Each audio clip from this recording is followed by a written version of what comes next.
Oke, Assalamualaikum warahmatullahi wabarakatuh. Sebelumnya perkenalkan, nama saya Dika Fatihatu Syifa dengan NIM 2305121471 dari Prodi Sistem Informasi kelas 2023C.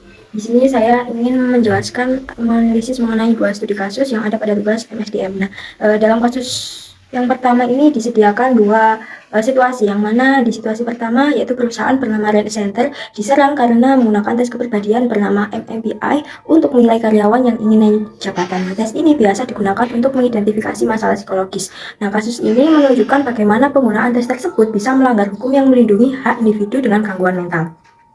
Sedangkan pada kasus situasi yang kedua melibatkan Janine Crush yang menggugat kepolisian negara bagian Louisiana karena merasa diperlakukan tidak adil berdasarkan jenis kelaminnya. Nah, dia ini itu merasa tes yang digunakan untuk menilai kualifikasi kerja memiliki kecenderungan memberikan nilai yang lebih tinggi kepada laki-laki daripada perempuan. Gitu. Nah, dari kedua kasus ini kita bisa lihat bahwa penggunaan tes kepribadian dan integritas ini memiliki pro dan kontra. Tes ini bisa membantu perusahaan memahami karyawan mereka lebih baik untuk kepentingan promosi atau perekrutan. Namun, di sisi lain penggunaannya harus tetap hati-hati agar tidak menyebabkan diskriminasi terhadap individu dengan gangguan mental atau berdasarkan jenis kelamin.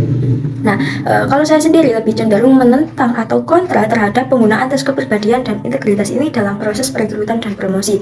Salah satu alasan utamanya adalah karena tes ini bisa saja tidak efektif begitu, terutama jika tidak dilakukan dengan cara yang adil dan etis. Nah, tes ini bisa menyebabkan keputusan yang nggak adil karena dipengaruhi oleh stereotip atau prasangka. Misalnya saja jika tes ini digunakan untuk menilai seseorang berdasarkan asumsi bahwa perilaku tertentu, nah secara otomatis mencerminkan kualitas atau potensi pekerjaan, padahal hal itu dapat mengarah pada diskriminasi, terutama jika tes ini digunakan untuk menilai seseorang berdasarkan jenis kelamin, latar belakang etnis, atau masalah kesehatan mental yang mungkin saja ini tuh nggak relevan dengan lapangan pekerjaannya. Nah, selain itu, tes ini mungkin tidak akurat dalam menilai kepribadian atau integritas seseorang.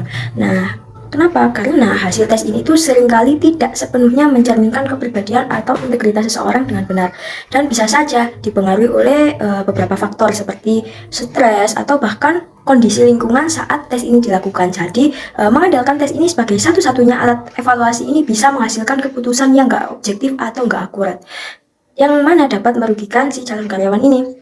Oleh karena itu, menurut saya, penggunaan tes kepribadian dan integritas dalam proses perekrutan dan promosi harus dilakukan dengan hati-hati dan mempertimbangkan resiko serta prasangka yang mungkin muncul saat tes ini dilakukan. Nah, perusahaan juga harus bisa memastikan bahwa tes ini digunakan secara adil dan tidak mendiskriminasi, dan bahwa hasilnya ini digunakan dengan cara yang sesuai dan adil tentunya. Nah, selain itu, penting bagi perusahaan untuk memiliki kebijakan yang jelas tentang penggunaan tes ini dan bagaimana hasilnya nanti itu akan digunakan dalam proses perekrutan dan promosi. Gitu.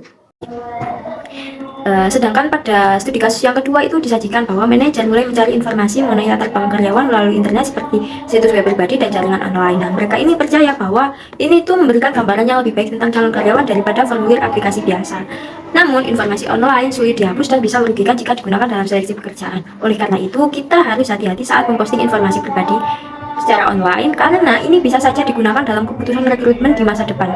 Nah, berdasarkan studi kasus ini, saya cenderung berpendapat bahwa mencari latar belakang atau profil calon pelamar secara online ini nggak masalah dilakukan, tetapi jangan dijadikan patokan, namun dijadikan sebagai bahan pertimbangan saja, karena orang itu nggak selalu mencerminkan kepribadian mereka secara akurat dan real di media sosial. Meskipun informasi yang ditemukan secara online itu dapat memberikan wawasan tambahan tentang calon karyawan, ini tuh nggak menjamin selalu mencerminkan keseluruhan gambaran kepribadian seorang calon karyawan. Nah, orang itu seringkali dapat memilih untuk menampilkan sisi tertentu dari diri mereka secara online yang mungkin tidak mencerminkan siapa mereka sebenarnya di tempat kerja. Misalnya, mereka menampilkan kebahagiaan dengan teman-temannya di sosial media dengan sifat seru dan asik. Namun, bisa saja di dalam lingkungan kerja atau dalam kehidupan profesional mereka memiliki sifat yang tidak seseru dan tidak seasik itu. Nah, selain itu, informasi yang ditemukan secara online ini dapat menjadi penafsiran yang salah oleh manajer yang mencari informasi tersebut. Misalnya, di masa lalu seseorang ini pernah memposting dirinya pernah meminum alkohol atau pernah juga berkomentar yang negatif terhadap suatu konten misalnya. Nah, ini itu adalah kebiasaan buruk yang di masa lalu ini dilakukan oleh mereka, namun sekarang ternyata orang ini sudah berubah lebih baik. Namun tetap saja jejak digital ini itu masih ada dan tidak bisa dihapus. Ini tentunya menyebabkan salah penafsiran yang menciptakan pandangan buruk tentang mereka saat perekrutan yang bisa saja merugikan mereka. Nah, oleh karena itu, tentunya penting untuk mengambil informasi yang ditemukan secara online dengan hati-hati dan tidak menggunakan itu sebagai satu-satunya dasar untuk keputusan rekrutmen. Sebaliknya, kita juga tetap bisa mengkombinasikan informasi dari yang kita dapatkan dari online itu dengan proses seleksi yang komprehensif dan tentunya objektif untuk mendapatkan gambaran yang lebih akurat tentang calon karyawan perusahaan untuk mempertimbangkan risiko hukum dan etis yang terkait. Nah, perusahaan ini tentunya juga harus memastikan bahwa mereka ini nggak melanggar hak karyawan dan mereka menggunakan informasi ini dengan cara yang adil dan tidak diskriminatif. Selain itu, penting juga bagi perusahaan untuk memiliki kebijakan yang jelas tentang penggunaan informasi online dalam proses perekrutan dan promosi agar tidak ada sama sekali pihak yang dirugikan.